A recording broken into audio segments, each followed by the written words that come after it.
गुरुर्ब्रह्मा गुरुर्विष्णुः गुरुर्देवो महेश्वरः गुरुरेव परं ब्रह्मा तस्मै श्री गुरवे नमः तस्मै श्री गुरवे नमः तस्मै श्री गुरवे नमः.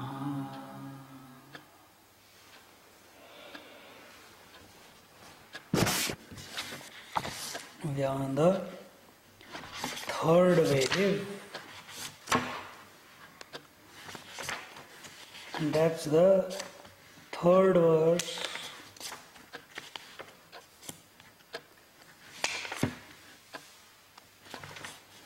Third verse.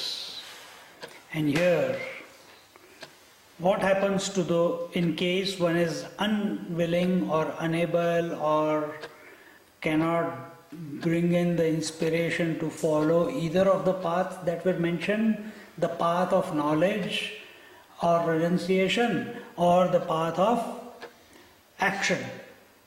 Asurya nama te lokaha andhena tamasa vrataha tagamste pretya vikachanti yeke chatmahano janaha. It says that sunless are those worlds and enveloped in blinding gloom to which all those people who are slayers of their own souls go, departing from here. See, what is Asura? Asurya, here it is written, or Asura. Asasura mante iti Asura. Those who indulge in sense gratification are the Asuras. Asuras are the opposite of Suras. Who are Suras? The divine beings. What is the opposite of divine beings? Hell beings.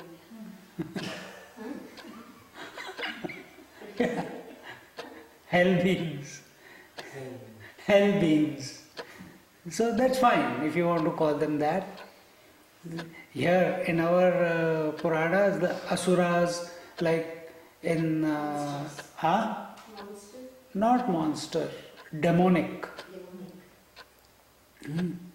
Undivine, you can say, not even demonic, undivine. That is a better. We want to respect them also. So those are the Asuras. So here it is said that when before the goal was presented to us, the process of or the technique was presented to us, and the training that is required by each and one of those seekers who pursue the path of renunciation, that was also given to us. And in the second verse, the path of action was given. And those who are not able to follow the path of meditation or the path of action, because these two are the ways by which the world can be maintained. You see, a society must have people who are contemplating on the truth. Then the harmony, the integrity of the society will be maintained. And there will be growth in the society because of that. Otherwise, if there are not many people who are able to meditate upon the truth, let there be people in a society, or let there be men who are ready to put forth acts of inspiration. Then the society will grow. then the man will grow. If the child does not put action forth, you think that child will grow? You see the children, the moment they are one, for 5 minutes rest, again they start. Mother thinks, where has this demon been born from? Continuously is moving, never gives me 5 minute rest also. One woman I know, she's pregnant and she had a son before, and she's not able to handle the son who is now able to walk and take care of the house, the cleaning, the cooking, because this fellow never gives her the time to do anything. The moment she comes and sits, he sleeps. The moment she walks up, he's up again. She was hospitalized for 3-4 days to take rest. And she's pregnant. Sometimes it can become too much. But the glory of man is, if he wants to continue to grow, the answers are in front of us.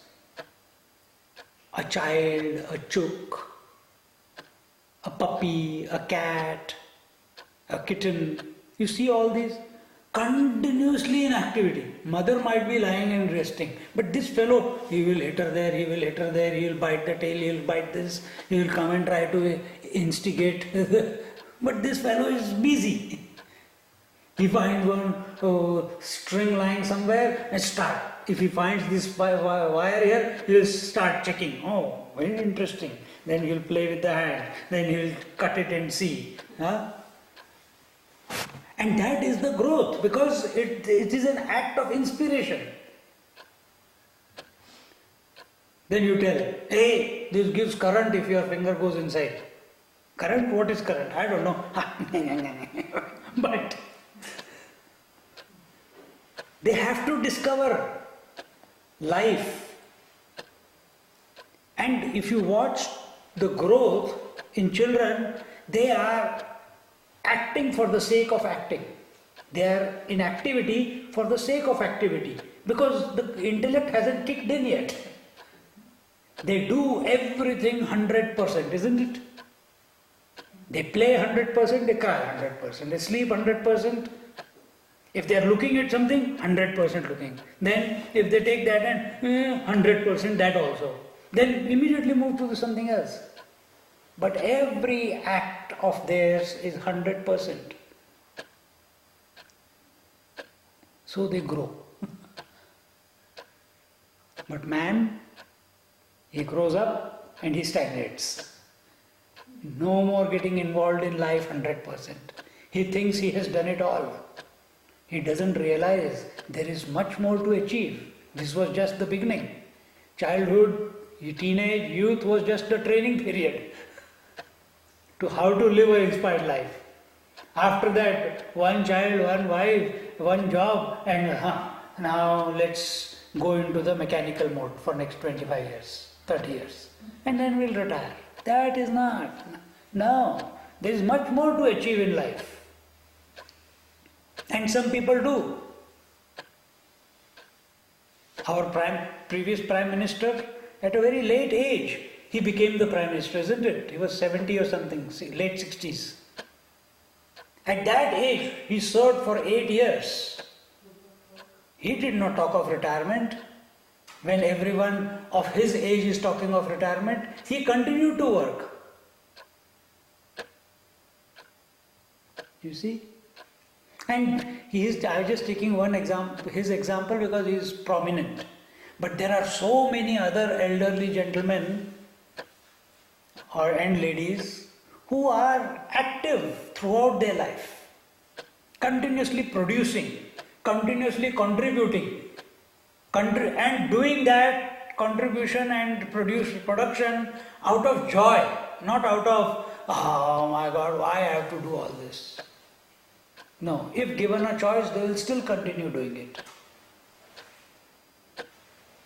This is how a society is maintained. Society is not made up of anything else but living human beings. And the human being, a man, is a part of the society or a community. Society or a community is a part of the nation.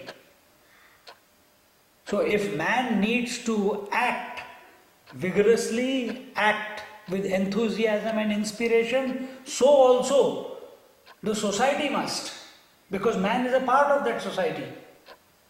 So also the nation also must continue to produce, continue to share, continue to distribute the wealth among everyone. Then alone growth is possible. We are talking about the second verse. Then alone growth is possible. But if individual starts becoming inactive, the society becomes inactive, the nation becomes inactive. What brings about what is the result of inactivity? Sleep, inner laziness and mistakes. Now such a person who is inactive, what he wants? He still wants all the goodies of life. So he wants maximum happiness with minimum efforts for maximum time. And we have come across these type of people who are a burden on the society, isn't it? Dole, beer and sand with a woman in the arm. Not producing anything, not contributing anything, only leeches. Such people are undivine. They have got no future. Their future is nothing but destruction of themselves. Asurya nama te lokaha andhena tamasavritaha taganste pretya vigachanti yeke chatma cha atma hanojanaha. They are atma hanaja. Such people are killing their soul by not living a productive life born out of inspiration.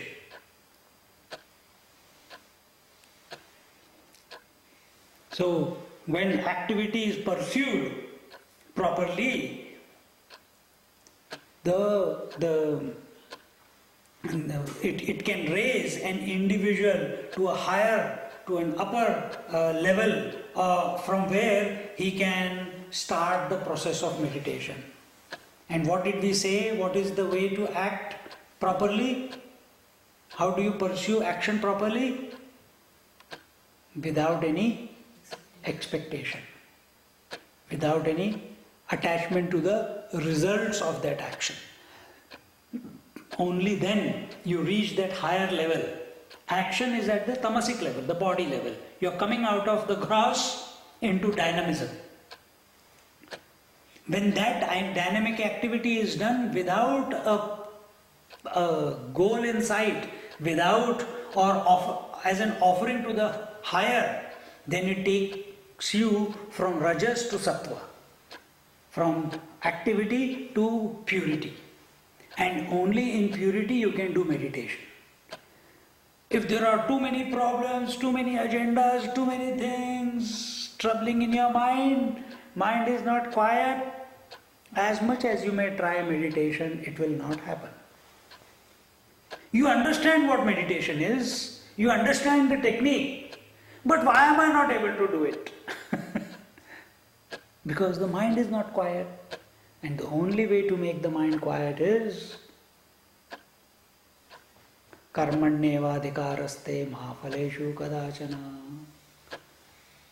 Do the activity for the sake of activity without any expectation of a result. And in this way, for a country, for a nation, for a group of people to grow culturally and spiritually, they have to perform selfless action.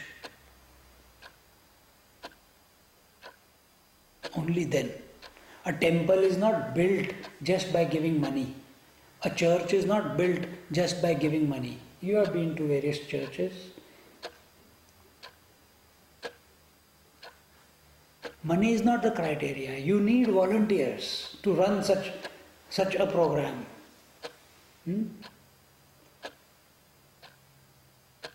Volunteers, the Shramadhan, those who are ready to work for the church or the temple or for a cause, whether they get a salary or not, it does not matter.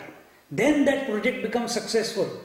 Just because you have the money and you keep splashing the money, before you know the money is over and the project has not even gone one step forward. Why? All the money is finished, has been misappropriated, more staff than the job was required. Isn't it? But when it is applied in a proper manner, then there is growth. Otherwise, such people fall into decay. For such people, there is only despair and despondency waiting. If we don't brush our teeth on a daily basis, what will happen? Plaque forms, and after that, it starts eating into the gum. Then what happens? Decay and death, isn't it? Of that tooth. So you have to continuously keep it clean. Morning, evening. After every meal, do a little bit of gurgling, wash all the food particles that are caught up between the teeth. Same way, when you are living in the society, the continuous activity keeps your mind fresh.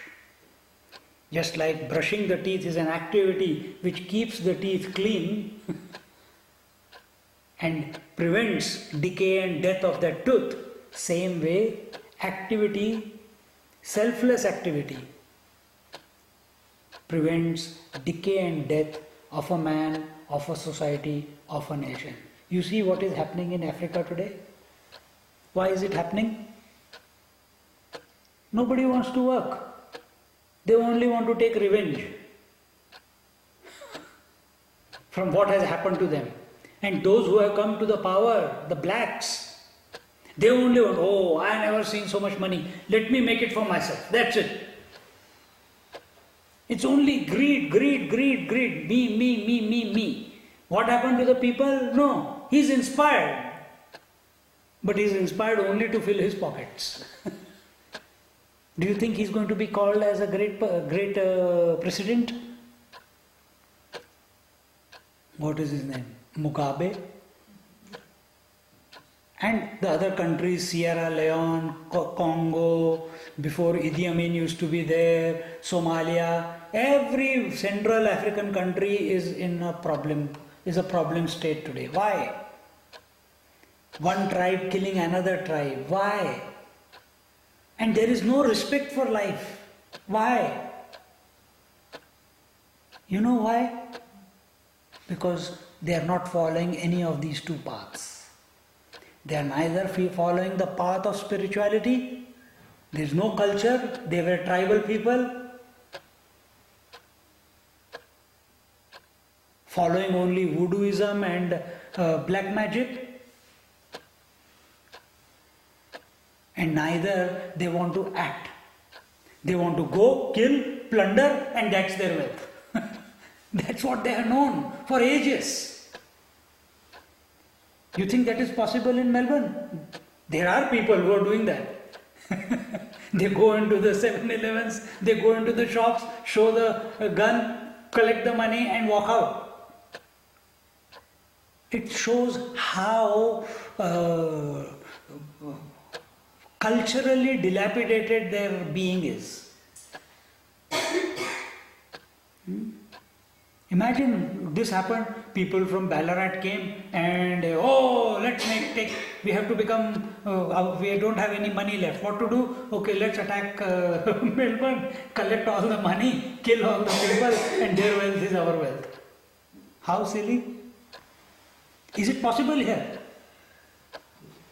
Still no. Not yet. But there is a referendum. I read somewhere in the newspaper, they are thinking of taking away the prayer. Before every parliament sits, they are going to take the prayer out. That will lead to destruction of this country. You watch if that happens. Prayer, let it be Christian, Hindu, Muslim, anything. Prayer has to be there. In the name of secularism, if you do that, we are not far away from where Africa is. You see? Because a prayer keeps you connected to that infinite being, to that divine Lord, to that divine grace. That connection, the channel is open. But when the prayer is not there, then whom do you have the fear of? For whom are you running the country for? Not for the Lord. At least that prayer was showing, even if you are not doing it, but at least that prayer showed there was some respect for that higher power, for that divine being, in whose name this parliament is being conducted. But once that also goes, then what?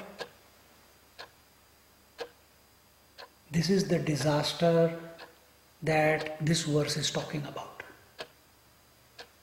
And already this disaster can be seen in many countries around the world where the contemplation on the higher is not there, or the acts of inspiration are not there. You cannot say African people are killing each other out of inspiration. No, they are killing each other out of revenge. They are killing each other out of jealousy.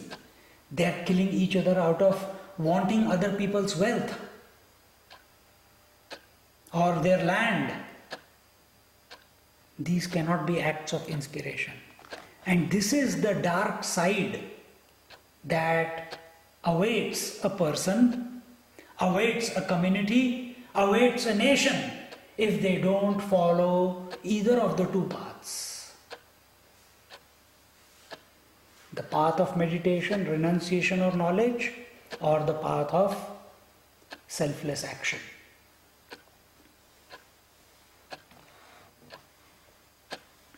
This is the danger that is lurking if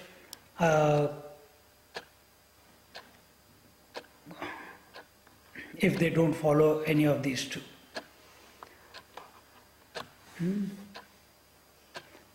Those people who do not follow any of these two, such human beings are nothing but walking corpses. Chinmayananji says.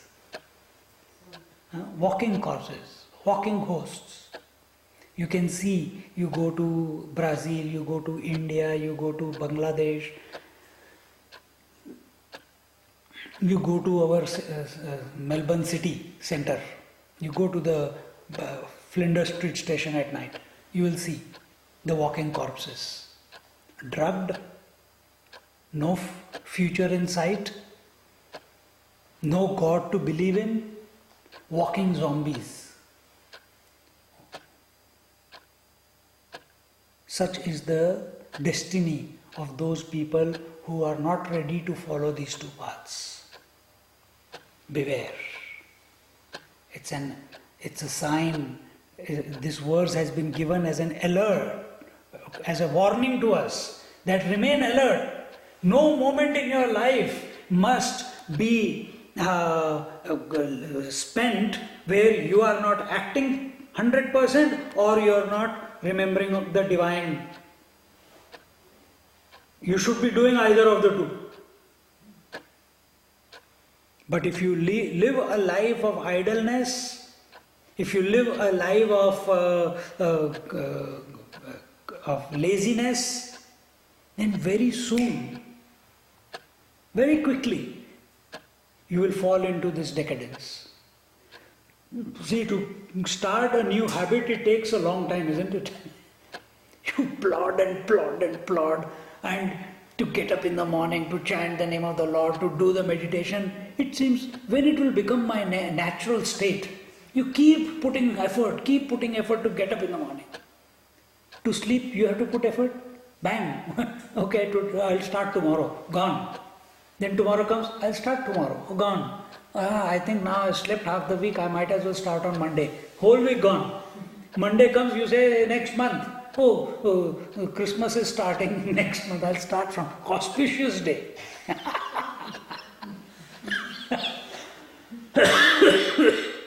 Then Christmas also comes and gone. Then we say New Year resolution. I think that will put me back into action. And this way we keep to slide down is very quick. But to climb up it takes time. So the Upanishad is alerting us, oh man, oh woman, continue to strive forth with inspiration. Continue to meditate. Don't worry about the results. The problem, we are feeling frustrated because we want results. There is no result to be gained. Only mergence is to happen. And that merging, well, even merging is not required because you are already that. It needs to be revealed. And that will happen in its own time. Enjoy the journey. Do it in a righteous way. Do it in an inspired way. Meditate regularly.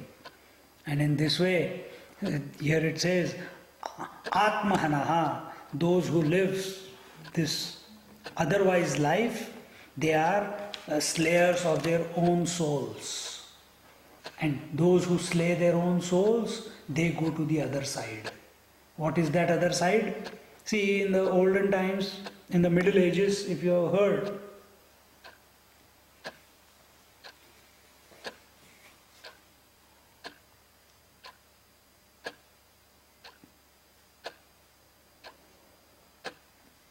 the other side is where the sun does not shine. Where the sun does not shine, you work it out. In the Middle Ages, when there was slavery, when there was the diseases were rampant, the freedom of man was curtailed. People in Europe, they used to have metal collars and they used to walk around. That's what we call the Middle Ages. The serfdom and the slavedom. This is the worst of the worst type. Why? Because people are not following either of the two paths. And what were those times called? You remember in your history books? The Dark Ages. 15th century to 17th century, before the Industrial Revolution. They were called the Dark Ages. 300 years long. Why? Man did not have basic freedom. Man could not speak, man could not talk, man could not... Those who were praying to the God, they were burnt as heretics. Those who wanted to explore the universe, they were burnt as heretics. They were not allowed to move forward. By whom? By those fools who were the guardians of the religion. They misunderstood the religion that time. And this has not happened just in Europe. This has happened throughout the planet. Let that be in India, where the women were burnt along with their husbands when they died. Same thing happened in the Egyptian civilization. In Muslims, everywhere it was happening. This is what happened to the humanity that time, went to the wrong side. Now what is happening to the society? It has gone extreme, the other side. In the name of secularism, in the name of freedom, in the name of,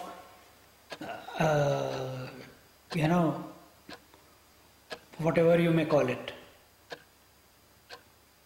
Marriages are not required, same-sex people can live together, what I was telling before. That is also a too much extreme. Again, that will also lead to the same what was happening in the Dark Ages.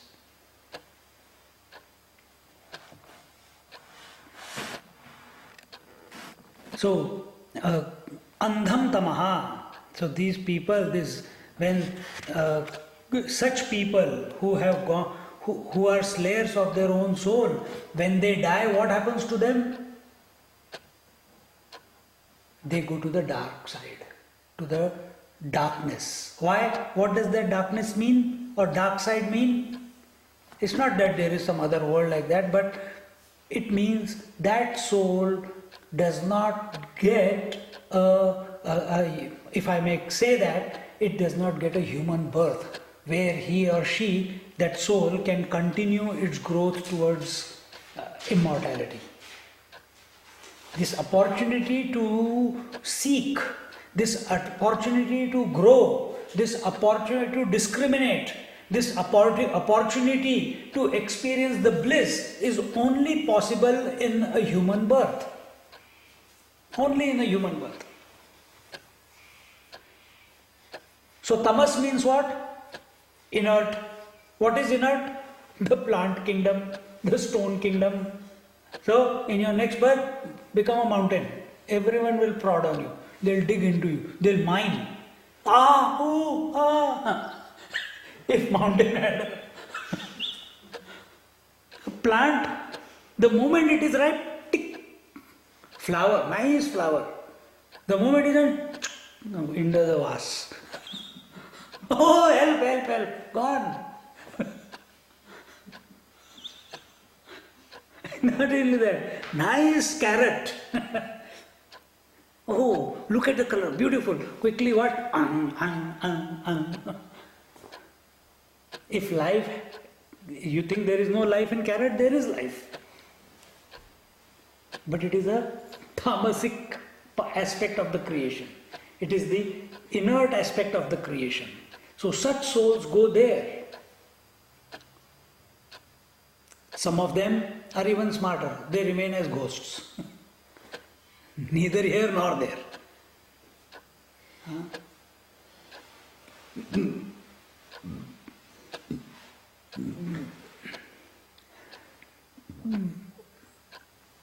So when they leave their bodies, they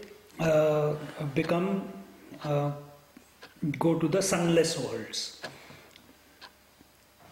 Blinding darkness, andham tamaha. Here, there is visible darkness and there is blinding darkness. What is visible darkness? That when we are ignorant of something, okay, I don't know what is behind me, but I turn around and I see, and that ignorance goes away, isn't it? It's temporary. So this is termed here as visible darkness. But the other is blinding darkness, where here it is said, when you go to heavens, we people want to go to heavens, isn't it? In all cultures, in all religions, we want to go to, not we, I don't, but those who want to go to heaven. You think heaven is a beautiful place to be? Pardon me?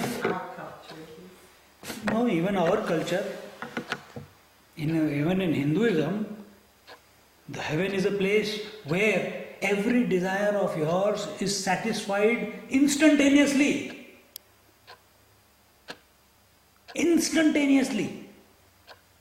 Imagine, I love the samosas. Bang! Samosas are there. You don't even have to cook them. Oh, they are not hot enough. Hot place, immediately the temperature changes. You don't have to wait for 10 minutes for them to heat up.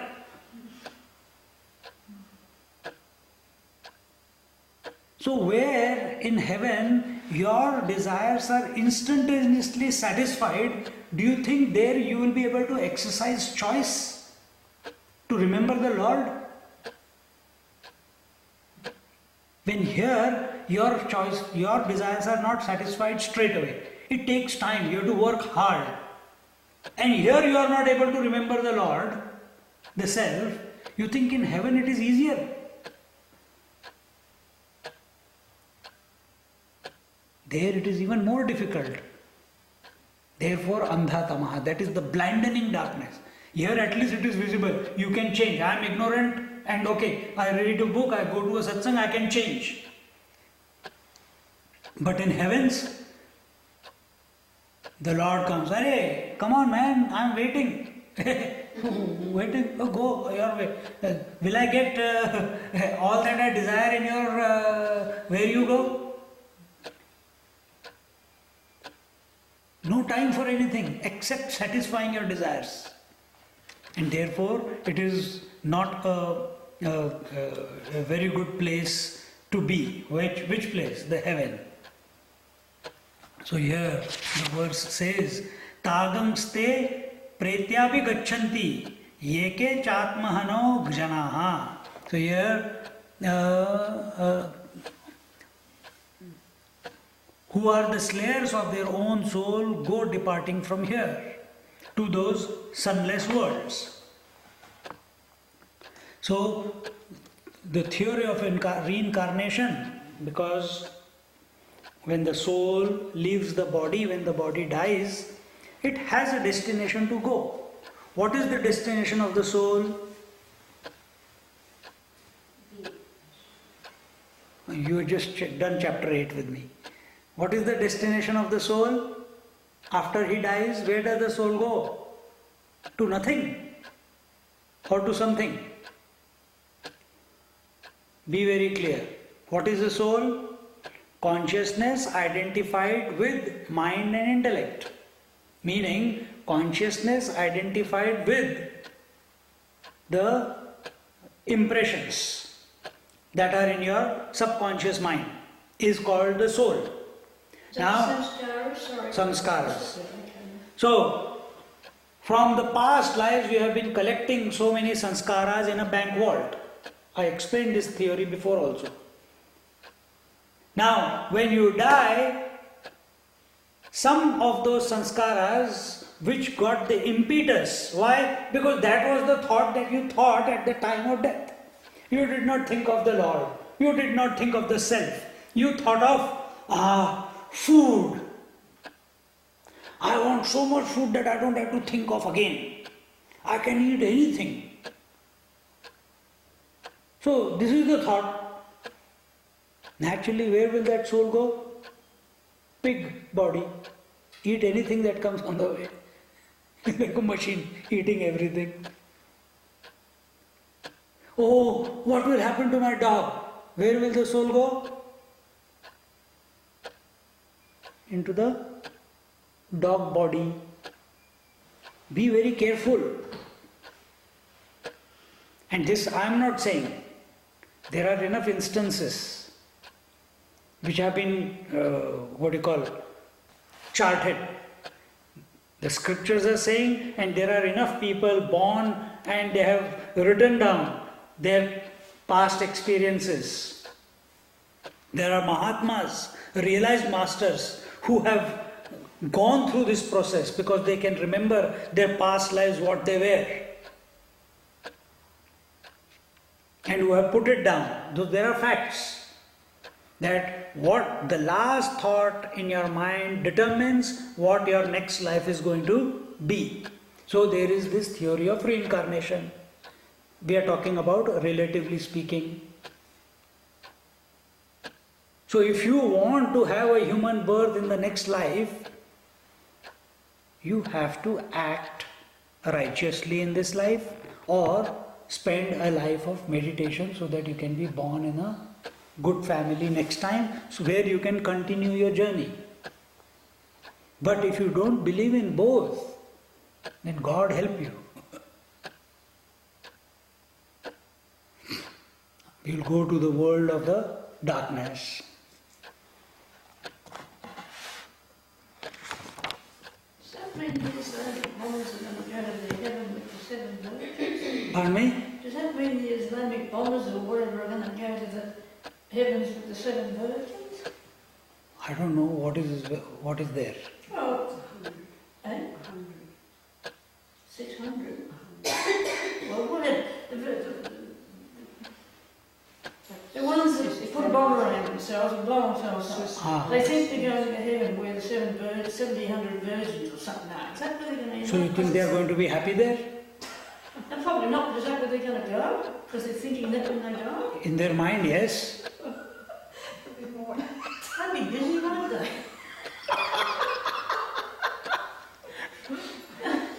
Not necessarily as human being. Not necessarily as human being. No. They could be born as rabbit. You see, life is funny. How are you? Life is funny. If that is what they go away thinking of, and if that is what their desire is, the deep-seated desire, then life will have to fulfill that desire, isn't it? In the next life. Now, in human beings' life, that is not possible. In the present day of society, it is not possible. As to what you were saying.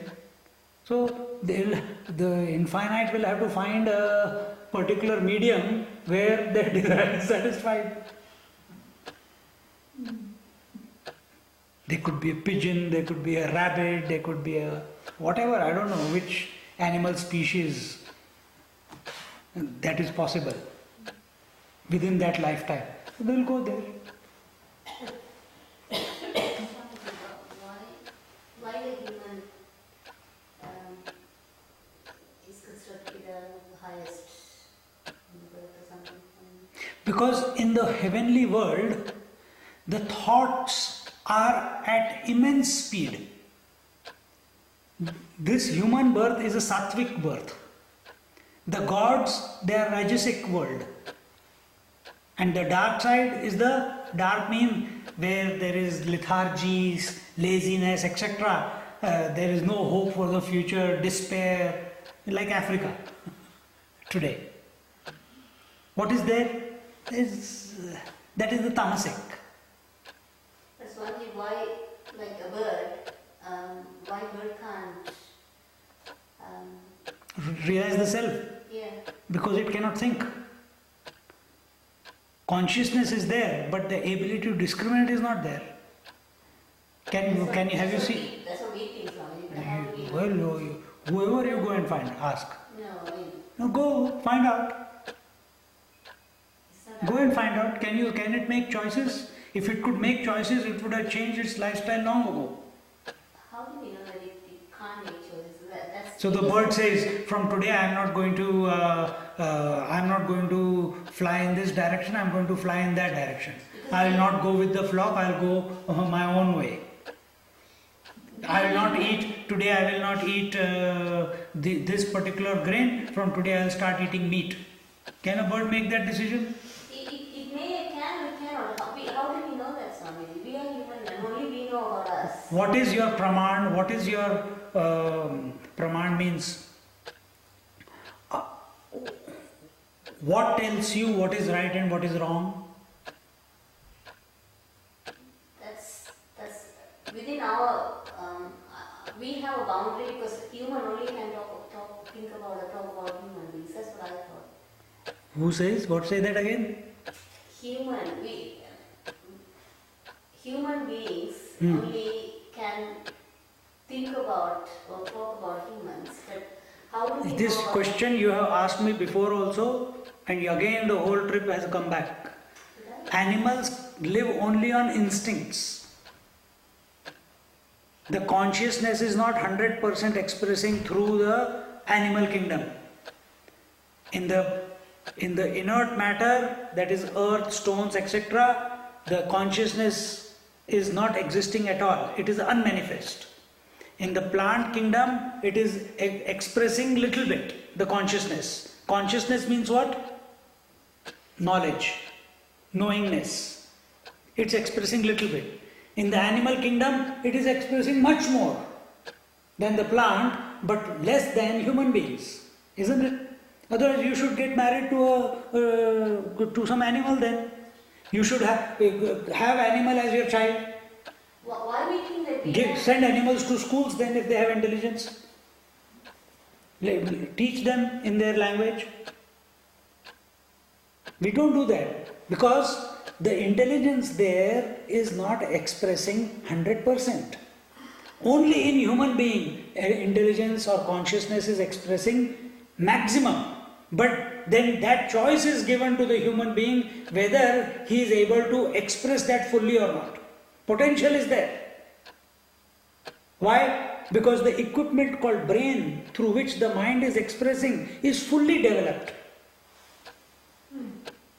In animal kingdom, the brain is not fully developed. So consciousness is expressing, but the brain does not have the capacity. Like this bulb, it does not have the capacity to give out 100 watts of light. It can give only 40 watts. It was I who asked you that question, I think, because I said to you... Many people have asked. Eh? Many people have asked. Yeah. So if only 40 watts is expressing through this bulb, no, it has got light, it has got intelligence. No, it has not, because it has the capacity to give out only 40 watts. That's how this particular bulb is constructed. Similarly, the animal kingdom, their brain is the physical instrument through which mind expresses. Without a brain, mind cannot express. So in animal kingdom, that brain, the physical brain itself is limited in its character. See? Sometimes I think, Swami, like if it's going to rain, ants knows, the flies knows it's going to rain and so on. That is instinctive, that is not knowledge. That is not knowledge. That is instinct. It's a genetic code. Having a genetic code built within because you are coming from a certain species doesn't mean you are intelligent. So that way you also catch viruses that go by, so you become intelligent. No. Just because you are going to school, you have become intelligent. We don't call that also intelligence. Going to school, studying the subjects, coming to getting work and becoming famous or becoming a professor in the society, in the university, according to us, that is also not intelligent person. Intelligent person is only he or she who is able to catch the divinity. Only he is intelligent. He is a jnani. He is a jnani. See? So our understanding of intelligence itself is limited. From our scriptural point of view, having the knowledge of this whole world is equal to zero. Intelligence is, consciousness is, when your mind, your intellect is moving towards the Divine Lord within, or Divine Lord within and without, everywhere. Then we are practicing discrimination. That is the sign of intelligence. To discriminate between the truth and the untruth. That is the sign of intelligence. Can animal kingdom make that distinction? Why animal kingdom? Even in human kingdom, majority can't make that distinction. Only few, so many at the moment, are at least pursuing that path. That also requires a lot of guts to come, sit, listen, get blasted. Isn't it? It's not easy. Majority of them are chickens. They'll stay at home. Hey, what man, Brahman. Don't worry about it. And even among those few who are available to it, for them to directly experience, only a few handful will be able to. But in animal kingdom, this is not possible. to realize, to know the self. It's not possible. Just like for a small child, it is not possible. If he has done some previous life sadhana, it may be, if he is born aware. But majority of the children, they are born stupid. As they grow and gather information, they become intelligent, relatively speaking. In the eyes of the world, they become intelligent. If they are able to say A, B, C, D, they are able to say B for bat, A for apple, C for cat, then they are intelligent. And a little bit, a person is not able to formulate words, is dyslexic, he sees words upside down. What is that called? It's not dyslexic. What is that? Yes, Dyslexic. And immediately the society defines them. I think this person is not intelligent enough. Now you need to have special teachers for those students. And suddenly they become great scientists. Same dyslexic people. Einstein was, Bill Gates is. All great masters have been like that. In the norms of the society, they are totally misfits. So even among the human beings, we have this problem.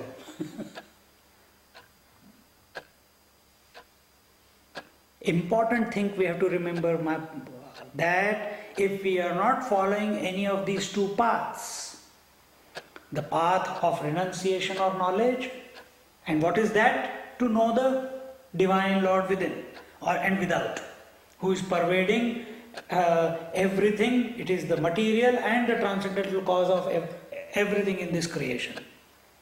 Either that path and meditate upon that divine. If you are not able to do that, you are able to understand it but not able to abide, then you have to follow the second path, which is given in the second verse, wherein we have to follow the path of action. And there we were told that we follow the path of action for the sake of action, a selfless action where we are not seeking a particular result in life out of that action. Just do for the joy of doing it. And now this third verse is talking about if someone is there who does not want to follow any of those two, so here a warning is given. What is the danger lurking if you don't follow any of these two paths? Whether you accept it or don't accept it, Upanishads have got no problem. They are only here to shift our attention. They don't want anything from you. They have got no ulterior motive. And enough now. What enough? Thousands of seers in the times gone by have studied these scriptures, followed these scriptures, and confirmed what is given in these scriptures. And why you have to go to the scriptures, to the seers? You observe in the life around you. A man who is not following these two eventually ends in destroying himself. And that is what is told through the third verse, which is the third wave. And here it is said that these idlers who live a life of non-intelligence and not practicing dynamic activity, they eventually end up unconsciously decaying themselves and eventually to death. That's all that happens to them. People, janaha. The verse was Yeke chatmahano janaha. Janaha means people. Who are these people? Those people who have clouded their intelligence by frustrations, mental agitations, miseries, too much emotionalism. And because of these expressions, they are not able to have a quiet mind, which is a prerequisite in order to apprehend the truth, apprehend the self. And too much agitations, too much emotions, too much false values of life are the results where the such people slay their own self and in the end live a life where they are continuously seeking gratification from the senses. They are fulfilling their desires continuously, and they are seeking security from the wealth and happy in producing progeny and creating relationships every day and gaining popularity. Who is man of the times? You know, in the young kids, who is the man of the times? Who has got maximum girlfriends? Who goes to pub every evening and gets drunk and goes away with someone? Is that that is called culture? Is that what is called culture? Is that the glory of man? But that has become the norm nowadays. Friday night we must go to the pubs and get plastered. Saturday night, repeat what we did on Friday. And Sunday night, sleep thinking, oh my God, it is Monday. And what do you do on Monday? Wait for the Friday to come again. Is this what we are born for? For such type of people, only destruction is the end result. Such people are called the slayers of their own soul. And what do these people do in the end? Why they are drinking, why they are taking drugs, why they are taking the various tablets, the amphetamines and all that. Why? Because the soul is craving for happiness. The soul is craving for the divine to grace it. But they have done so much wrong in their life and they don't want to look at the other side.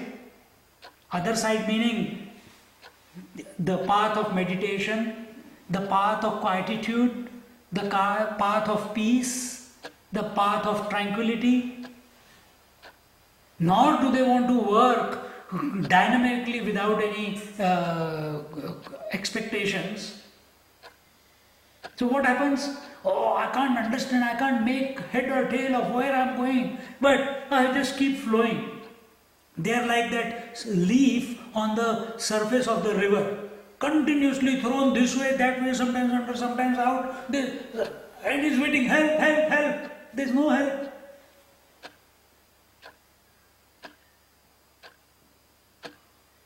See? And then what do? They can't handle their thoughts, they can't handle their emotions. Then to subside them, to dispose of the agitations of the mind, then the drugs come. And you think by taking drugs a person has been happy? He's worse. This is the survey. In Australia or in the Western world, the maximum thefts are those items which can be sold immediately. And for what? Because they want to feed their habit of drugs. The other druggies who have got no home, nowhere to go, they don't know from where the next food is coming, they don't even worry about food is there or not, but all they want is one more shot. And money is over, but they are addicted to that shot. So now where do they get the money? Oh, this house, okay, break it. Get whatever comes, get whatever shop is there, get some money and immediately go and buy that drug and fulfill that instant desire. Now what has happened by that drug? Again the mind has calmed down temporarily. In fact, it has been, what is that word? It has gone into a swoon or drugged. So they feel, oh, I don't have a problem. Now I'm in that trance-like state. Is that what we are here for? We are talking about, in the first verse, what did we say? We have to come to that silence and be conscious of it. isn't it? But by taking drugs, what happens? Slows you down. It's an artificial slowing down. The thinking has stopped. The thinking functions through the brain. The drug has numbed the brain. And as a result of numbing of that brain, thoughts are not able to express. But they are waiting, they are banging on the door, banging. The moment the drug effect goes, bang, the floodgates open. How it happens? You all have experienced it. When you have a toothache, you have to remove the tooth. He gives you a localized anesthesia, isn't it? What happens? That part of the tooth becomes insensitive. He takes the tooth out, he shakes, you don't know anything. It was painless. But the moment the effect of anesthesia goes away, bum, bum, bum, bum, the throbbing begins and you can't even sleep at night. Isn't it? Exactly. Now multiply that millions of times. That is the state of a person addicted to drug. What a pathetic condition. So if we don't want to get into those dark areas, we don't want to go to that side of our life, let's pursue the two paths that were given to us. Oh people, follow these two paths. With this mantra, the third wave of thought concludes, where a warning has been presented to us. What happens if you don't follow the first two paths? It is not that they are scaring you. There is nowhere that it has, if I have come across as if I am scaring, no, that is not the motive. The motive is we must be aware that if we don't do it, what could be the repercussion? I must be aware that if I put my finger into fire, what will happen to it? It will burn. That now I know that fire burns. Now, if the pot is there, I know it is a hot pot, but I know that this hot pot, if I hold it for 2 seconds and with bare hands and just shift it, I will not burn. So I do it. But if I keep it stuck there, I might burn myself. So when you know what your parameters are, you know what your repercussions are, you know what the end result could be, we are better able to make our choices. Now with the fourth mantra, the fourth wave begins, and here we find a beautiful description of the self, the goal to be reached, where alone is the divine sense of eternal fulfillment. And this is expounded in the 4th, 5th, 6th and 7th verse, the 4 verses. And we'll look at that in the next class.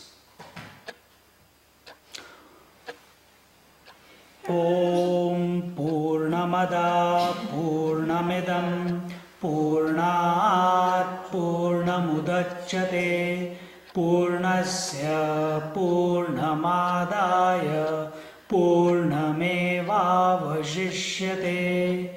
Om Shanti Shanti Shanti. Hari Om Shri Gurubhyo Namaha. Hari Om.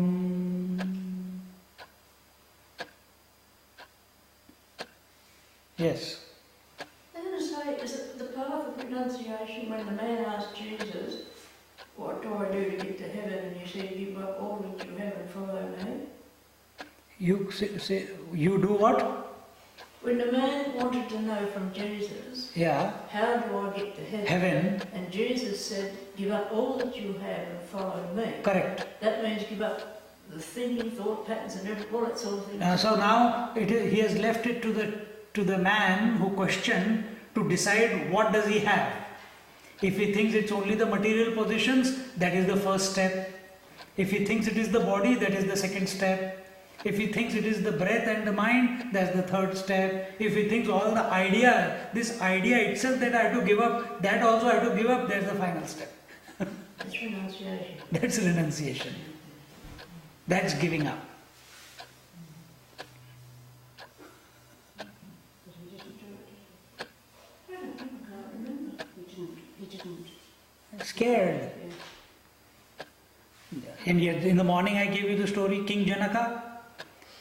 The sadhu went to him, he said, come with me. And he left everything and ready to go with him. That's one story.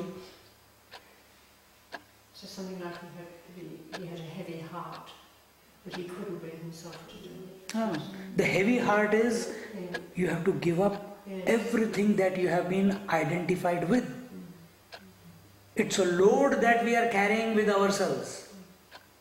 The moment you drop that, there is bliss. There is freedom. That is true freedom. Freedom is not getting identified and thinking I am only because of my children and my wife. That is not freedom. No, because then he said, where your heart is, there where your treasures will also. Correct? Yeah. Which heart is he talking about? The bloody heart? No. No, the ego that attaches to all sorts of treasures. We think they're treasures, and that's where our heart will be. But that's not what we're really. No. That is why a teacher is required to interpret the real import behind the words. The heart is the point between the two breaths. The heart is the point. It is the cave of your heart. That heart is not this bloody heart. That heart is the point where, which is the space between the two thoughts. That is the heart we are talking about. And that's where all the treasure is. In that silence, where the words are not able to corrupt you. In that silence, the total treasure in its entirety is present. And what is that treasure? The self. Not the soul, the self, the witness. And why it is the ultimate treasure?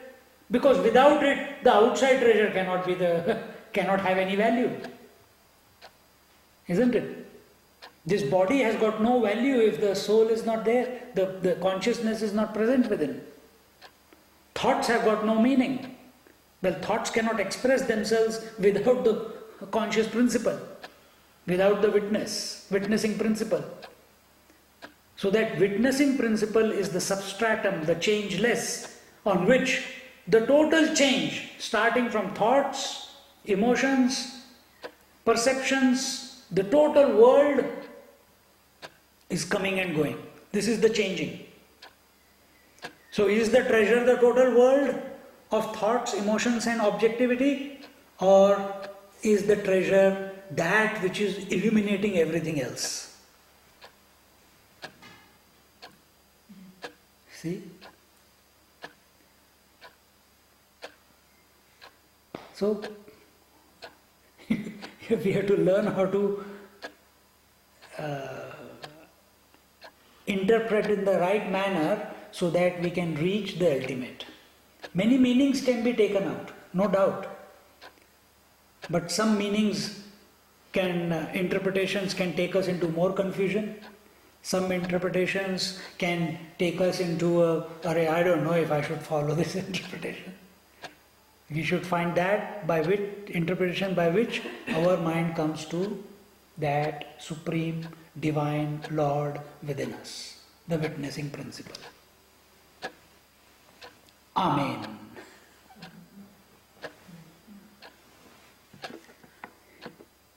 So we'll meet again at 6. We've got 1 hour 15 minutes, is okay?